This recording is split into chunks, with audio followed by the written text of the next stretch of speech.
My husband told my mother-in-law in Korean that he got my best friend pregnant, but they didn't know I was fluent. I never thought my K-drama obsession would destroy my marriage. Or maybe it saved me. I'm still not sure which. It started innocuously enough. I was homesick from work, scrolling through streaming services, when I landed on this Korean drama about a prosecutor and a defense attorney. I told myself I'd watch one episode. 6 hours later, I'd finished half the season. I was hooked. For 2 years, I kept it secret. It felt embarrassing somehow, like a guilty pleasure I couldn't explain. My husband Jake would come home to find me watching documentaries or cooking shows, never knowing I'd been binge-watching romantic dramas from Seoul. I learned Korean through subtitles first, then found myself picking up phrases, understanding conversations. Eventually, I started taking online classes late at night when Jake was asleep, practicing pronunciation with headphones on. I never told anyone. Not Jake, not my best friend, not even my sister.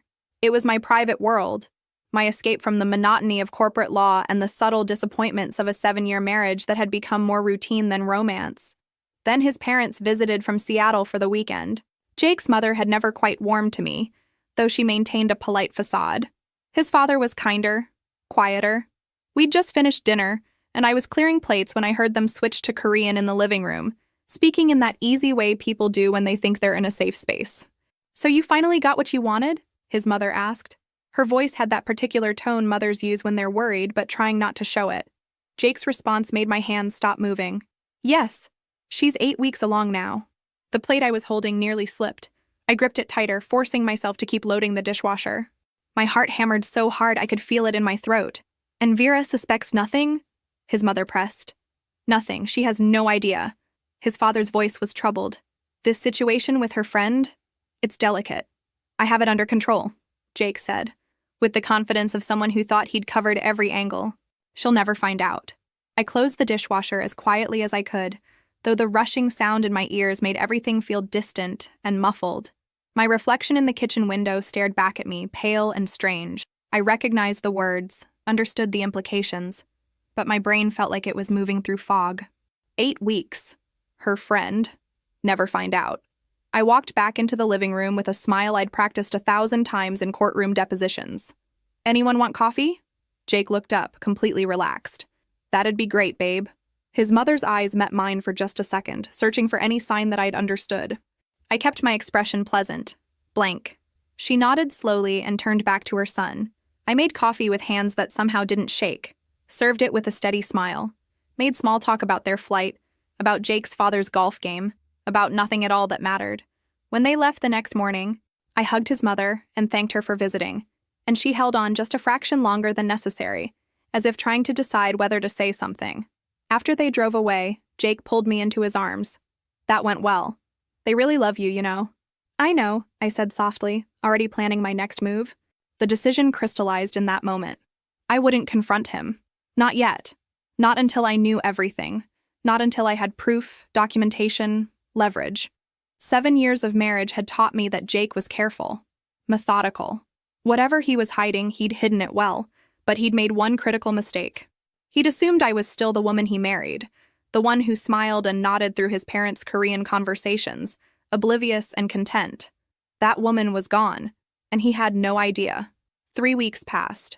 3 weeks of watching Jake like I'd never really looked at him before. The way he checked his phone constantly, angling the screen away from me. How he'd started going to the gym at odd hours. The new cologne I pretended not to notice. I documented everything in a password-protected folder on my laptop. Times, dates, observations. My legal training kicked in automatically. Build the case, gather evidence, stay calm. Then she showed up at my door on a Tuesday evening. My best friend since college, the one who'd been my maid of honor, who knew me better than anyone. She looked terrible, her eyes red and puffy, mascara smudged. "Can I come in?" Her voice cracked. "Of course." I pulled her inside, my stomach already churning. Some part of me knew. I'd known since that conversation in Korean, but I'd been hoping I was wrong. We sat on the couch, the same couch where Jake's parents had sat 3 weeks earlier. She twisted a tissue in her hands, starting to cry before she'd said a word. "I don't know how to tell you this," she whispered. I waited. The lawyer in me knew when to stay silent. "I'm pregnant." My face must have shown the right amount of shock because she kept talking, the words tumbling out between sobs. 8 weeks along. Completely unexpected. She wasn't ready for this. Didn't know what to do. Who's the father? I asked. Keeping my voice gentle, supportive. Inside, I felt like I was watching myself from somewhere far away. She looked down. It's complicated. Does he know? Yes, but she shook her head. I can't tell you who it is. I'm sorry. It's too messy. I'm going to do this alone. I reached over and took her hand. Even though touching her made my skin crawl. You don't have to go through this alone. I'm here for you. The gratitude in her eyes was genuine. So were the tears. But there was something else there too. Something I'd never seen before. Guilt, yes, but also a strange sort of triumph. Like she'd won something she'd been competing for without me knowing there was even a game. Thank you, she whispered. I was so scared to tell you. I don't know what I thought. We sat there for another hour. She told me about the morning sickness, the fear, the plans to move forward as a single mother. I played my part perfectly, offering support, asking questions, never once revealing that I'd already connected every single dot. 8 weeks. The exact time frame Jake had mentioned. Her refusal to name the father. The way she kept glancing at our wedding photo on the mantle. Something unreadable crossing her face each time. After she left, I stood at the window watching her drive away. The fall evening was getting dark. Leaves scattered across our yard. Everything looked normal from the outside. Our nice house in the suburbs, 2 cars in the driveway, neighbors walking their dogs. But normal was a lie I'd been living for years, I realized. I'd convinced myself that routine meant stability, that comfort meant happiness, that a marriage could coast on autopilot forever without anyone noticing it had flatlined. Jake came home an hour later, carrying takeout Chinese food. Hey, babe. Thought we could have a quiet night in. Perfect. I smiled at him. Actually, I have news. My best friend stopped by earlier. His expression didn't change, but I saw his shoulders tense just slightly. Oh yeah? How is she? She's pregnant. Can you believe it? I watched his face carefully. 8 weeks along. She won't say who the father is, though. Says it's complicated. Wow. He set the food down on the counter. How are you feeling about it? Shocked, obviously. But happy for her.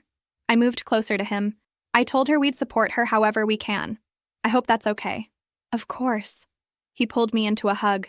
Over his shoulder, I could see his reflection in the kitchen window. His eyes were closed and his jaw was tight. You're such a good person. Vera, he murmured into my hair, always taking care of everyone. I learned from the best, I said, and felt him relax against me.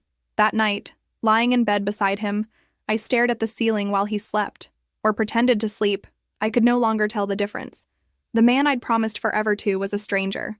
The friend I'd trusted with my secrets had betrayed me in the deepest way possible, but they'd also given me something. Clarity. Purpose. The cold, sharp focus I used in the courtroom when I knew I had the winning case. I just had to be patient enough to present it. The next 6 weeks, I became someone I didn't recognize. Or maybe I became exactly who I needed to be. The line blurred. I threw myself into the role of supportive friend with an intensity that should have been suspicious if either of them had been paying attention. I offered to go to prenatal appointments with my best friend, helped her research strollers and cribs, sent her articles about pregnancy nutrition.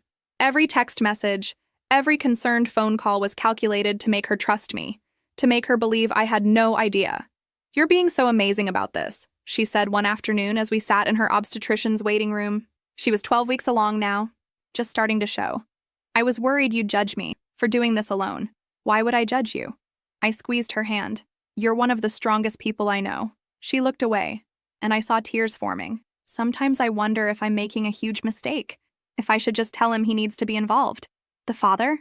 I kept my voice neutral. Do you want that? I don't know what I want anymore. She wiped her eyes. He says he wants to be there. He says things will be different soon, that he'll figure it out. My heart rate spiked, but my expression stayed sympathetic. Different how? She caught herself. Nothing. Forget it. I'm just emotional. At home, I was the perfect wife. I cooked Jake's favorite meals, suggested weekend getaways, initiated intimacy. It made me sick, but I needed him comfortable, confident that everything was fine, that I was still the oblivious wife who loved him without question. He ate it up, literally. 3 nights a week I made dinner from scratch, and he'd compliment me, kiss my cheek, tell me how lucky he was. Sometimes I'd catch him checking his phone during these domestic scenes, typing something quickly, then looking back at me with that easy smile. Work stuff? I'd ask innocently. Just putting out fires, he'd say, pocketing the phone. 2 weeks after my friend's doctor's appointment, we had dinner with Jake's parents again. They drove down from Seattle, and we met at a Korean restaurant downtown. I'd suggested it, watching Jake's face when I did. He'd hesitated for just a second before agreeing. The evening was a masterclass in what I'd learned over the past 2 months. While Jake and his parents spoke in Korean, discussing the menu and commenting on the restaurant, I pretended to study my phone, but I heard every word. "She doesn't suspect?" his mother asked in Korean, her voice low. "Nothing," Jake replied in the same language. "She's been amazing, actually, supportive of the situation without even knowing it." His father sounded concerned. "This can't continue forever. Someone will find out." "I know, I'm working on it. Just need a few more months to figure out the logistics." "And what about Vera?" His mother's tone was sharp now. "She's been nothing but good to you." "I know, Mom. I know." Jake sounded tired. "It's complicated." I looked up from my phone with a bright smile. "Should we get the bulgogi? I've heard it's amazing here." Jake's mother looked at me with something like pity. Or maybe guilt. I couldn't quite tell. "That sounds perfect," she said in English.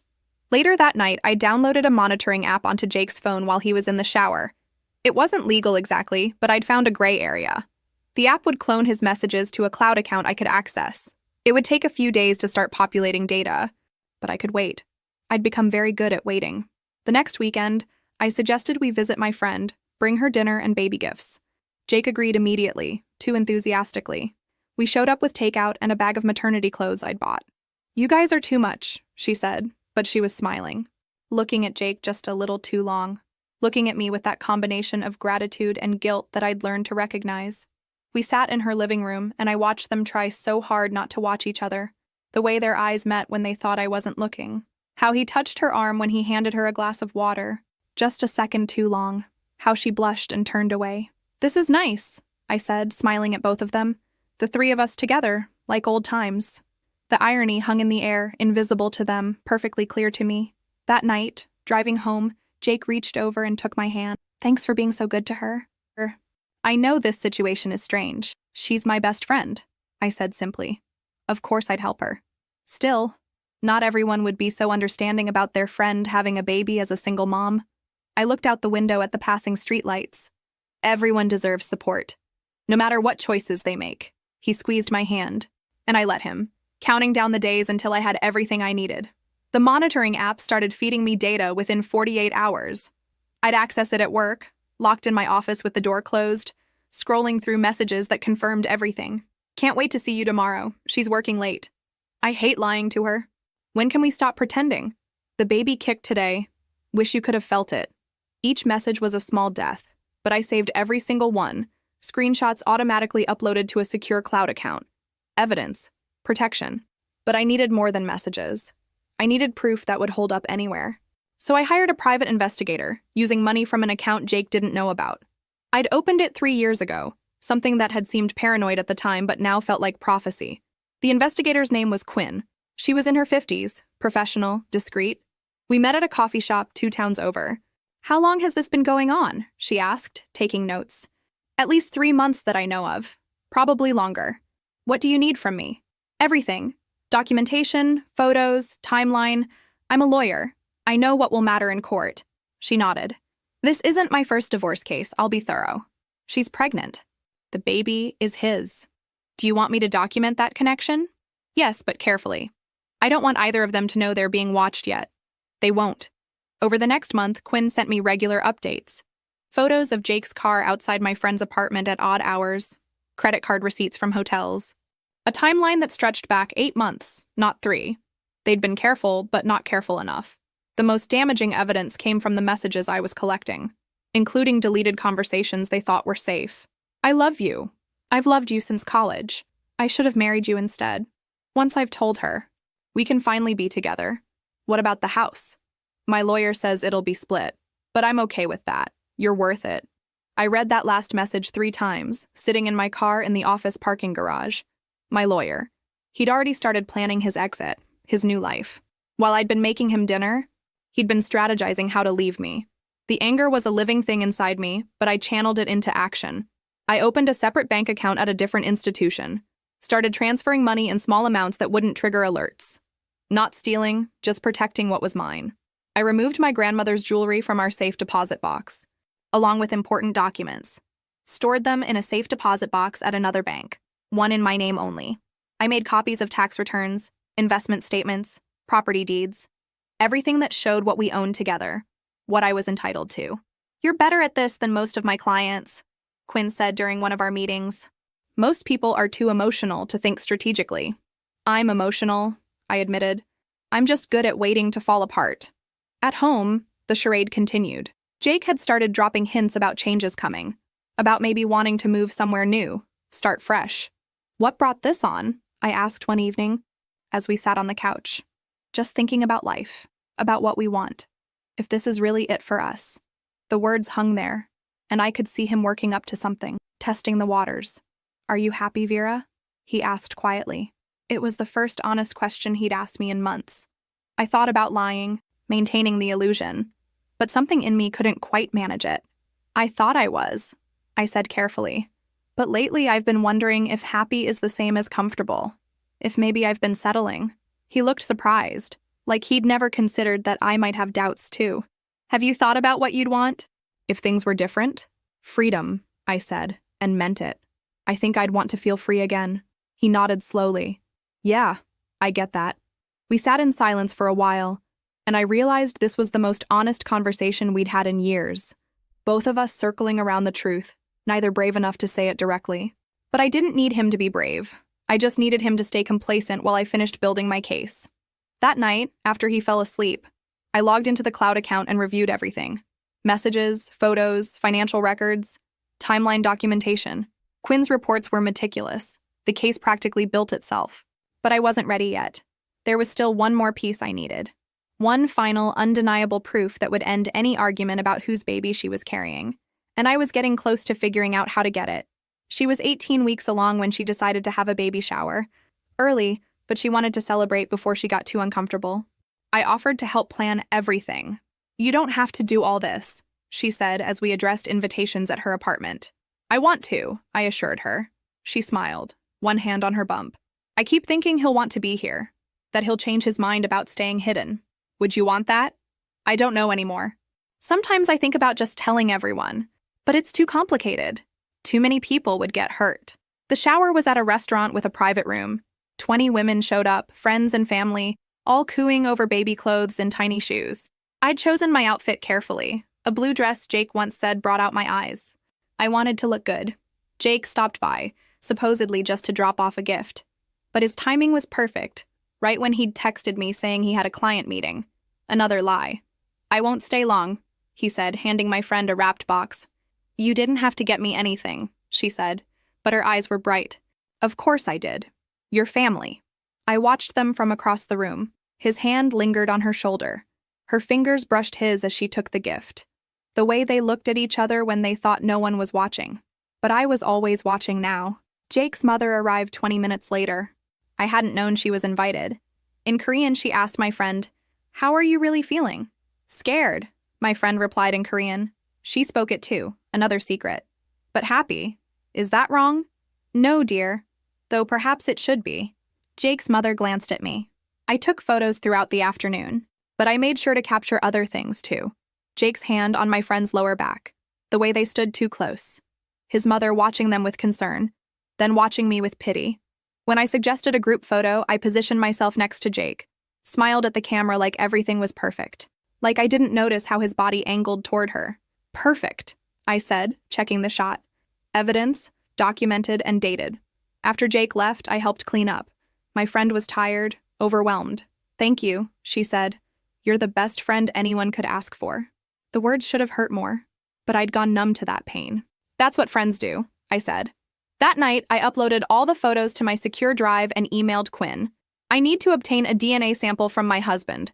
Legally. What are my options?" She replied within an hour. "Get me something he's used and discarded. A cup from a coffee shop, something public, abandoned property. I'll handle the rest."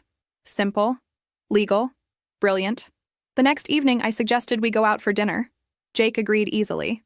We went to a restaurant downtown, ordered wine and pasta, had easy conversation like we used to. "This is nice," he said, reaching for my hand. "We should do this more often." "We should," I agreed. And I meant it. This was the last nice moment we'd probably ever have. I wanted to remember it. After dinner, as we waited for the valet, I excused myself to the restroom. On my way back, I quietly picked up Jake's water glass from our table, wrapping it in the napkin I'd brought. The waitress gave me a strange look. But I smiled and kept walking. In the car, I texted Quinn with one hand, the glass secured in my purse. Got it. Her response came at the next red light. Bring it to my office tomorrow morning, early. Jake noticed me smiling at my phone. Good news? Just a work thing, I said. But yes, very good news. He smiled back, oblivious, and I realized this was the moment. The last piece clicking into place. Soon, I'd have everything I needed. Scientific proof, documented evidence, a timeline of betrayal. Soon, I could stop pretending. The thought was terrifying and exhilarating, like standing at the edge of a cliff, knowing you have to jump, but not quite ready to let go. But I was getting there. Every day, every new piece of evidence brought me closer to the edge. And when I finally jumped, I was taking them both down with me. Quinn delivered the DNA sample to a reputable lab while I started consulting divorce attorneys. I met with 3 over 2 weeks. The third one got it. Her name was Blair. You want this clean? She said, reviewing my documentation. Fast, fair, but definitive. Yes, I don't want a war. I just want what's mine and I want out. She nodded, flipping through Quinn's reports, the bank statements, the timeline. With evidence like this, we can push for a favorable settlement. Infidelity matters in this state. How long? If he doesn't contest, 6 months minimum. If he fights, could be over a year. He'll fight, I said. Once he realizes I've known all along. Blair smiled. Then we make sure our case is airtight. Over the next week, I systematically prepared, opened another bank account for my income, transferred my half of our joint savings. Not stealing, Blair assured me, just protecting my assets. I removed more items from the house. Photo albums, my mother's china, books I'd collected. Small things Jake wouldn't notice. I stored everything at my sister's. Are you okay? My sister asked. You seem different? I'm fine, I said, just making changes. She didn't look convinced, but she didn't push. I scheduled an appointment with a therapist Blair recommended, someone who specialized in trauma from infidelity. I needed to start processing this before it exploded. Needed a safe place to fall apart. The therapist was younger than I expected, maybe in her 40s with kind eyes. Tell me what brings you here. So I did. All of it. The Korean conversation, the pregnancy, the months of pretending, the evidence I'd gathered, the way I felt like I was fracturing but couldn't let anyone see. How are you holding up? I don't know, I admitted. Some days I'm fine, focused. Other days I can barely breathe. I look at him and I can't believe I ever loved him. You couldn't have known, couldn't I? Were there signs I missed? Red flags I ignored? Maybe, but that doesn't make this your fault. We talked for an hour about betrayal, trust, the specific pain of being deceived by the people closest to you.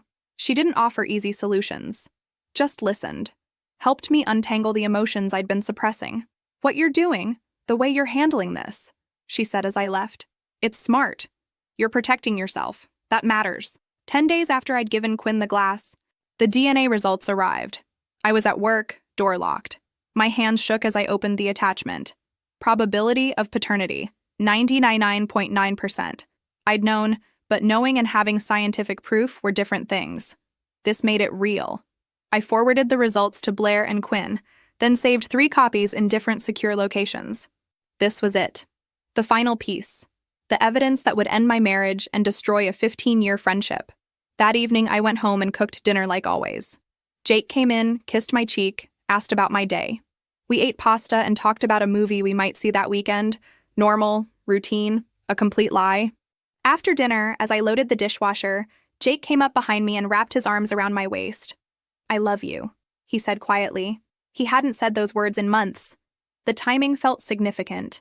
I love you too, I said automatically, the words hollow. He held on for a moment, then let go. I'm going to take a shower. When I heard the water running, I pulled out my phone and opened my secure folder. Everything was there. Messages, photos, financial records, DNA results, Quinn's report, complete documentation of betrayal. I had everything I needed. The only question was when to use it. Blair had suggested waiting until after the baby was born, making the confrontation less complicated. But I wasn't sure I could maintain the act that long. I was running out of pretend smiles. Running out of energy it took to look at them and not scream. I texted Blair. How much longer should I wait? Her response came quickly. Until you're ready. But not too long. You're carrying all this weight alone. It'll break you eventually. She was right. I could feel the cracks forming, spreading through me like ice fracturing under pressure. Soon, something would give. I just had to make sure I controlled when and how it broke. 2 weeks later, I invited everyone to dinner at our house. Jake, my pregnant friend, his parents, and 2 other couples. A normal gathering. This is nice, Jake said as we prepped. We haven't done this in a while. I thought it would be good. With the baby coming, changes ahead. He looked at me strangely, trying to figure out if there was hidden meaning. There was, but he couldn't see it yet. Everyone arrived around 7. My friend looked beautiful despite her exhaustion. 6 months pregnant now. Jake's mother hugged me tightly, holding on too long. You look tired, she said. Just busy with work, I replied. In Korean, I added, but I'm managing fine. Her eyes widened. I'd never spoken Korean to her before. I just smiled and moved to greet the other guests. During dinner, I steered conversation toward loyalty, honesty, trust. Not obviously, just gentle questions about what makes relationships work, how people handle betrayal. I think honesty is everything, one friend said. Once trust is broken, it's nearly impossible to rebuild. But forgiveness requires truth, I said quietly. You can't forgive what you don't know about. I felt Jake's eyes on me. Across the table, my friend shifted uncomfortably. After dinner, as everyone relaxed with wine, I suggested we watch something. There's this Korean drama I've been into lately. Anyone mind? Jake froze. Since when do you watch Korean dramas? Oh, for a couple years now. I find them fascinating. The language is beautiful. His mother set down her wine glass. In Korean, she said to Jake, Did you know about this? No, he replied in Korean. She never mentioned it. Maybe she understands more than we think, his father said, also in Korean. I kept my expression neutral, searching for the right show, but I could feel the tension radiating from them. Here we go, I said, starting an episode. This one's about a woman who discovers her husband has been lying to her. The coincidence was too pointed. Jake knew it. His mother knew it. But they couldn't say anything without admitting why it hit so close to home. We watched for 20 minutes. The room was silent except for the dialogue. How devastating, I said during a tense scene, to discover that the people you trust most have been deceiving you. My friend stood up abruptly. I'm not feeling well. I think I should go. Oh no, I said. Let me get Jake to drive you home. I can drive myself. You shouldn't, not pregnant and not feeling well. Jake, can you make sure she gets home safely? I watched the panic in both their eyes. Being alone together right now, with this new uncertainty, was the last thing they wanted. Of course, Jake said stiffly. After they left, I made coffee and dessert. Jake's mother approached me in the kitchen. How long? She asked in Korean. How long what? I replied in the same language. How long have you known? Since the day you visited in September. When Jake told you she was 8 weeks pregnant and that I'd never find out. Her face went white. Vera, You tried to warn me. That hug when you left. Thank you for that. But you should have tried harder. What are you going to do? What I should have done months ago. I picked up the dessert tray. Excuse me. An hour later, everyone had left except Jake's parents. We should talk, his father said. Not yet. Soon, but not tonight. They left, his mother looking back at me with something like respect mixed with fear. Jake returned an hour later. I was in bed reading when he came in. She okay? Yeah. Just tired. Good.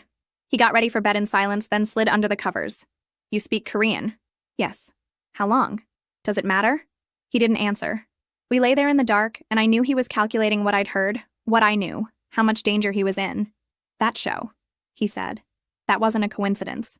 No. Vera, we should talk. Not yet. But soon. Very soon. The next morning, Quinn sent me a photo.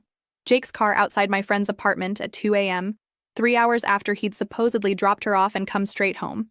They'd panicked, gotten sloppy, made exactly the kind of mistake I'd been waiting for. I forwarded the photo to Blair with a simple message. I'm ready. Let's do this. The week after the dinner party, everything shifted. Jake became paranoid, watching me constantly. My friend stopped answering calls. Jake's mother texted, We need to talk. I ignored her. I met with Blair to finalize the divorce papers. Given the evidence, I think he'll take it, she said. Fighting would mean public record. That's what I'm counting on. When? My friend was 7 months pregnant. Part of me wanted to wait, but I couldn't carry this weight anymore. Soon, but I want to confront them first. I spent the next days planning. I reserved a table at the best restaurant in town for Sunday lunch, public enough to prevent a scene, private enough to be devastating. I invited my parents, Jake's parents, my friend, and Jake. Told each different reasons. None knew the others were coming. The night before, Jake tried again. Whatever you think is happening, you're wrong. Am I? Vera, please. Tomorrow. We'll talk tomorrow. I never meant to hurt you, he said. Yes, you did. You just didn't mean to get caught. That hit him. The moment he realized I knew everything. How long? He whispered. Long enough. He left, probably calling my friend, calling his mother, trying damage control. But it was too late. I went through my checklist. Blair had the papers ready. Quinn's report complete. My apartment rented. Belongings moved. Bank accounts separated. Everything in place. I texted my sister.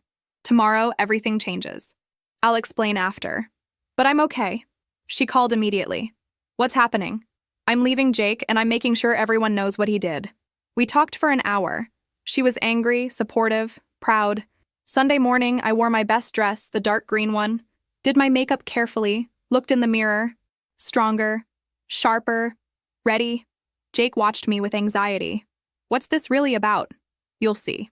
We drove in silence, his hands white-knuckled on the wheel. He knew something was coming. Vera, if you're planning to what? Tell the truth? This isn't fair. Fair? I almost laughed. You want to talk about fair? We pulled into the parking lot. My parents were arriving. His parents. My friend, getting out slowly, hand on her belly. Everyone's here, I said. Shall we? Jake's face went white. Don't do this. It's already done. This is just the reveal. I got out and walked toward the restaurant. My parents reached me first. Sweetheart, what's going on? My mother asked. Why are Jake's parents here? You'll understand in a few minutes. We gathered at the entrance. The confusion was palpable. My friend looked terrified. Jake's mother looked resigned. The hostess led us to a large table in a semi-private corner. Perfect. I took my seat and smiled. Thank you all for coming. Let's order first, and then I have something important to share. Jake's hand shook as he picked up his menu. My friend couldn't look at hers. While we ordered, I felt calm. 5 months of carrying this secret, and now it was almost over. The waiter brought water, took our orders, left us alone. I reached into my purse and pulled out the folder. Inside were copies of everything. DNA test, messages, photos, financial records, Quinn's investigation. Jake saw the folder and closed his eyes. Before our food arrives, I said, I need to tell you all something. My voice was steady, was clear. This was the moment I'd been building toward. The moment where the mask finally came off and everyone saw the truth. Jake reached across the table toward me. Vera, please. I moved my hand away. No, you've had 5 months to tell the truth. Now it's my turn. My father looked between us, confused. What's going on? I looked around the table. My parents, bewildered. His parents, pale with knowledge. My friend, tears already forming. Jake, defeated. I'm going to tell you, I said quietly. I'm going to tell you everything. And I was ready.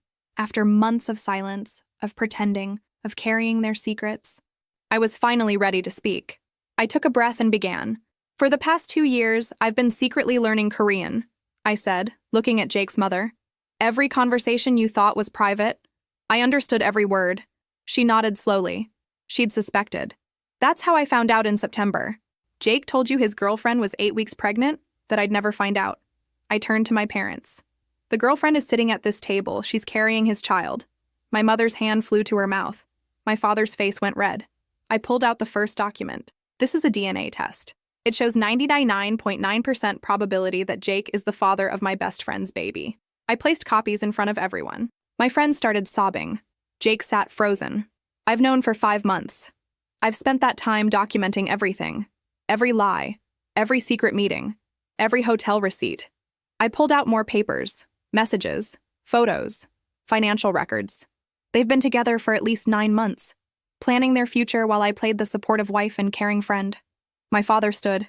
Jake, is this true? Jake's voice was barely a whisper. I never wanted it to happen this way. How did you want it to happen? I asked.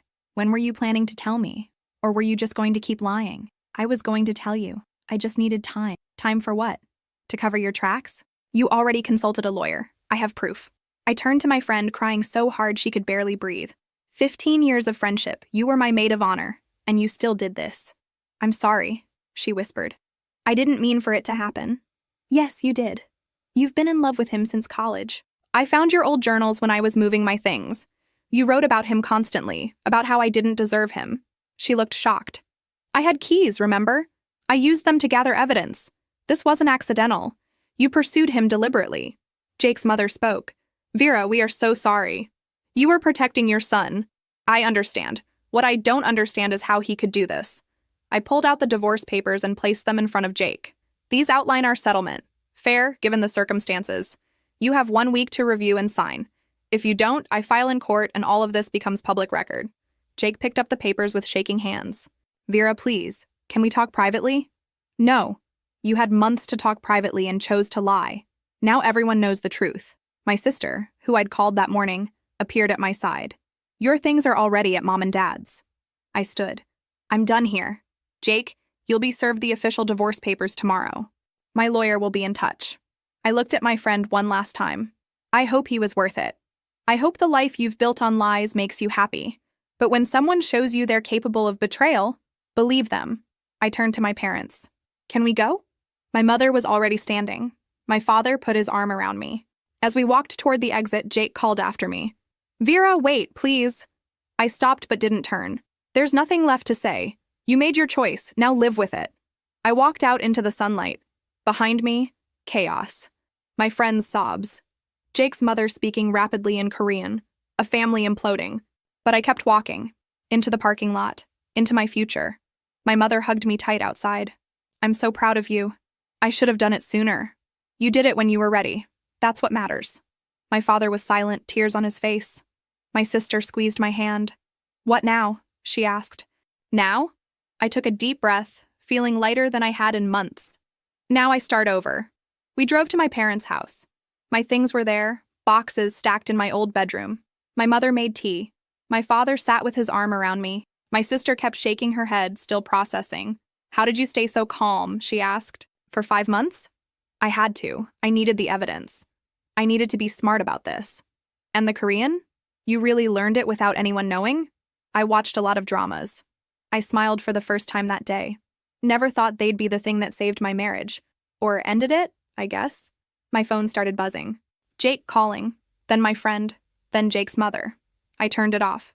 They'll try to fix this, my mother said. They'll apologize, make promises. I know, but I'm done.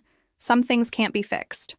That evening, lying in my childhood bed, I felt strange. Not happy exactly, but free. The weight I'd been carrying for 5 months was gone. The pretending was over. Everyone knew the truth now. Tomorrow, the real work would begin. The divorce process, untangling our lives, moving forward. But tonight, I could just breathe. I'd done it. I'd faced them. I'd spoken the truth. And I'd walked away. It was enough. The first 48 hours were chaos. My phone exploded with notifications. 73 text messages, 42 missed calls, 15 voicemails. Jake's messages alternated between denial, anger, and desperate pleading. You're overreacting. We can work through this. How could you humiliate me like that? Please, Vera, I love you. Don't throw away 7 years. I deleted them all without responding. My friend's messages were worse. Long paragraphs about how sorry she was, how pregnancy hormones made her confused. You have to understand, I didn't plan this. It just happened. Please think about the baby. Your godchild needs you. He told me you two were having problems. I thought I was helping. That last one almost made me laugh. Helping.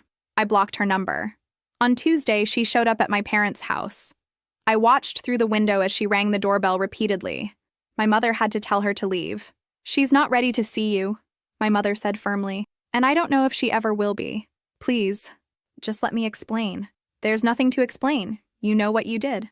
My friend broke down, sobbing on the porch until my father came out. She left a handwritten letter that I tore up without reading.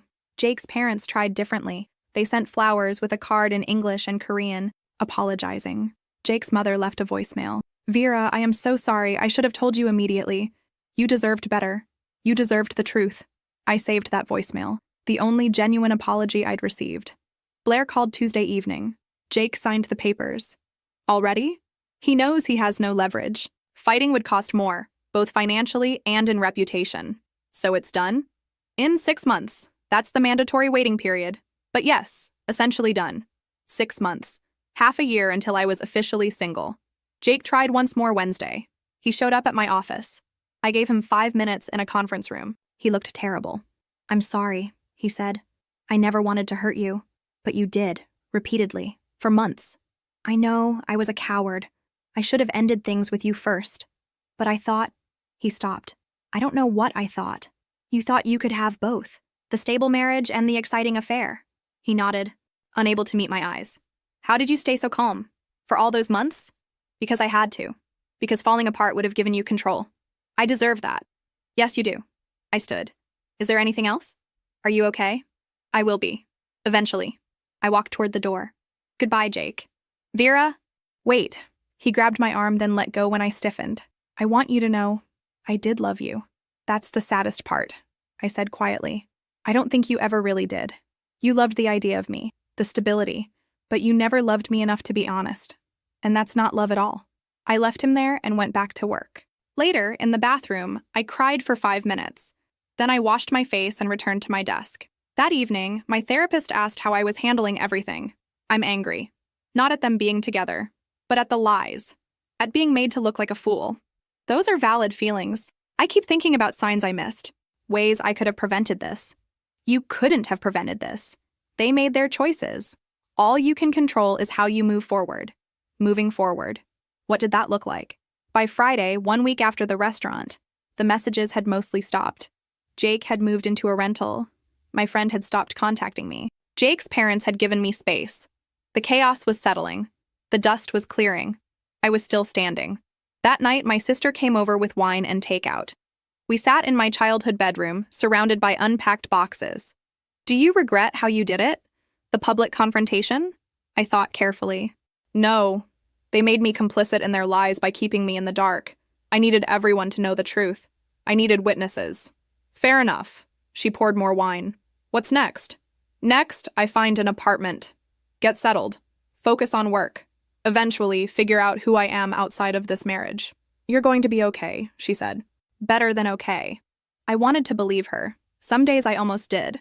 The divorce process took 3 months. Blair handled most of it, but I had to be present for key moments. Jake's lawyer tried contesting some terms initially. Blair shut that down by threatening to make everything public. After that, they stopped fighting. The judge reviewed everything in a closed hearing. The messages, photos, DNA test, financial records. She didn't seem shocked. "Mr. Cooper," she said, "given the evidence, I'm approving the settlement as written. You should consider yourself fortunate." He nodded, staring at his hands. I felt nothing. The final decree would be issued in 6 months, but the hard part was done. Clean, final. My friend tried suing me for invasion of privacy. Blair destroyed the case in the first hearing, proving everything was obtained legally. The suit was dismissed. 2 months after the restaurant, she found me at the coffee shop where I worked Saturday mornings. 8 months pregnant now, moving slowly, looking exhausted. She sat down without asking. "I need to tell you the truth, the real truth. I know the truth. Not all of it." She looked down at her coffee. "I've been in love with Jake since college, since that summer when the 3 of us were inseparable. I know, I found your journals, but you don't know why. You don't know what it was like watching you two. You had everything so easy. The law degree, the job, the perfect family, the perfect life, and him. I felt something cold settle. So this was about me? Not him? Both." She looked up and I saw something ugly there. "I wanted to prove I could be chosen, that I wasn't just your sidekick, your supporting character. I wanted someone to choose me over perfect Vera. So you destroyed a marriage to prove a point? I thought he loved me. I thought once you knew, he'd leave you and we'd be together, that I'd finally have what you had. And how's that working out?" She laughed bitterly. "He barely calls, says he needs space. The baby's due in 3 weeks and I don't know if he'll be there. I should have felt satisfaction, but I just felt tired." "What did you expect? You saw what he's capable of. I thought I was special. You weren't. You were just convenient. Now you're stuck raising his child while he figures out his next move." She started crying. "I ruined everything. I lost you. I lost myself. For a fantasy. For an idea of a life you thought you wanted. I stood. I can't forgive you. Maybe someday, years from now, but not today. I understand. No, you don't. You don't understand what it's like to have your best friend betray you like this. I did love you, she whispered. That part was real. Then you have a strange way of showing love. I left her there and didn't look back. The final court date came 3 months after that. Jake and I sat on opposite sides. He'd lost weight, looked older. The judge signed the papers. 7 years of marriage dissolved. We walked out separately, no final words. Just an ending. Blair met me outside. How do you feel? Free. Sad. Relieved. Angry. All of it. That sounds about right. She handed me a folder. Keep it somewhere safe. In case he tries something. In case you need to remember you did the right thing. That you were strong enough to choose yourself. That night I went back to my apartment. 1 bedroom. Hardwood floors. East-facing windows. Mine. Just mine. No shared space. No joint decisions. No compromises. I poured wine and sat by the window, watching city lights. My phone buzzed. My sister. Heard it's official. How are you? I'm okay. Really okay. And I was. Not healed entirely, but okay. I'd survived the betrayal, the confrontation, the divorce. Changed, but not broken. The woman who'd married Jake 7 years ago was gone. The woman who'd trusted blindly, who'd settled for comfortable, who'd ignored her instincts. In her place was someone harder, someone who knew her worth, someone who'd learned that sometimes the strongest thing is walking away. I thought about Jake occasionally, about my former friend, about the baby that would be born into this mess. But I didn't dwell. They'd made their choices. They'd live with consequences. And I'd live with mine. Building something new, something true, something that belonged only to me. 6 months after the divorce was finalized, I woke up to sunlight streaming through my east-facing windows. Saturday morning. Nowhere I had to be. I made coffee and stood at the window watching the city wake up. This view felt like mine in a way the old house never had. Every piece of furniture I'd chosen, every book on the shelf I actually wanted to read. No compromises, no shared space that never quite felt like home. Work had been exceptional. Without the emotional drain of a failing marriage, I'd thrown myself into cases with renewed focus. 3 months ago, I'd made junior partner, youngest in the firm's history. My name was going on the letterhead. Yeah. My phone buzzed. My Korean language instructor at the community college. Don't forget, conversation practice tomorrow at 2 Junbidwe Soyo. I smiled and typed back in Korean. Ready. Learning Korean had stopped being a secret shame and started being something I was proud of. I'd joined a K-drama discussion group. Made friends with other students. Next month, I was finally going to South Korea. 2 weeks, just me, exploring Seoul and everything I'd seen in shows for years. My parents said I seemed lighter now. My mother commented she hadn't realized how much I'd been shrinking myself to fit into that marriage until she saw me expand out of it. The doorbell rang. My sister with coffee and pastries. Breakfast delivery, also news. Ran into someone at the grocery store. My former friend. How'd she look? Tired, alone. Baby's 3 months old. Jake sees the kid every other weekend. No relationship. No happy family. I sipped my coffee, trying to find satisfaction in their unhappiness. But mostly, I felt nothing. I genuinely don't care what happens to either of them anymore. That's growth, my sister said. We ate breakfast and talked about her kids, my trip, a movie she wanted to see. Normal things, life things, nothing to do with betrayal or the past. Later, I went to therapy. 6 months of weekly sessions had helped me understand my patterns, recognize where I'd ignored my needs. How are you feeling about the Korea trip? My therapist asked. Excited, like I'm honoring the thing that accidentally saved me. The dramas led you to learn Korean, which let you understand the truth. There's poetry in that. Sunday morning, conversation practice. 6 of us in a coffee shop, chatting in Korean about our weeks and favorite shows. One guy, about my age, smiled at me a lot. I smiled back. After class, he asked if I wanted to get lunch sometime. I said yes. Not because I was ready for anything serious, but because I was open to possibility. Ready to start from honesty instead of compromise. That evening, I video called my parents. They looked happy, lighter too. You did a hard thing, my father said. Not just leaving, but the way you handled it. With evidence and planning and strength. I learned from the best. After we hung up, I sat with wine and thought about the past year. The discovery, the investigation, the confrontation, the divorce, the rebuilding. Who I'd been a year ago was gone, unhappy but not admitting it, settling for comfortable instead of demanding authentic, ignoring my instincts to keep the peace. In her place was someone harder in some ways, more careful about trust, but also more honest, more willing to walk away from things that didn't serve her, more willing to pursue joy without shame. I didn't forgive them. Not Jake, not my former friend. Some people think forgiveness is necessary for moving forward, but I'd learned it wasn't. What was necessary was letting go of the anger, the bitterness, the constant replaying. I'd let go of the marriage, the friendship, but I didn't have to forgive them to be free.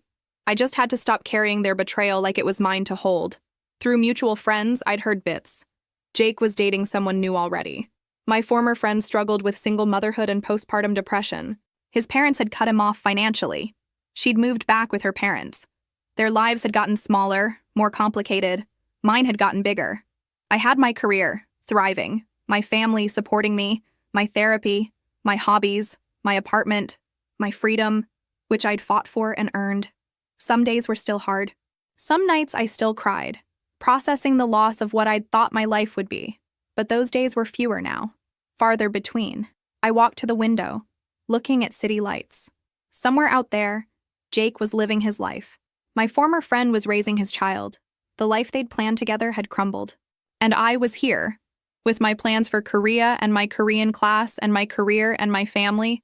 Free, honest, strong, not entirely healed maybe, but healing. Building something new from what they'd destroyed. Something entirely, authentically mine. I raised my glass to my reflection in the window. To survival. To strength. To the woman I'd become when I stopped pretending and started choosing myself. The woman staring back smiled. For the first time in a long time, I recognized her completely. She was exactly who she was supposed to be. Finally.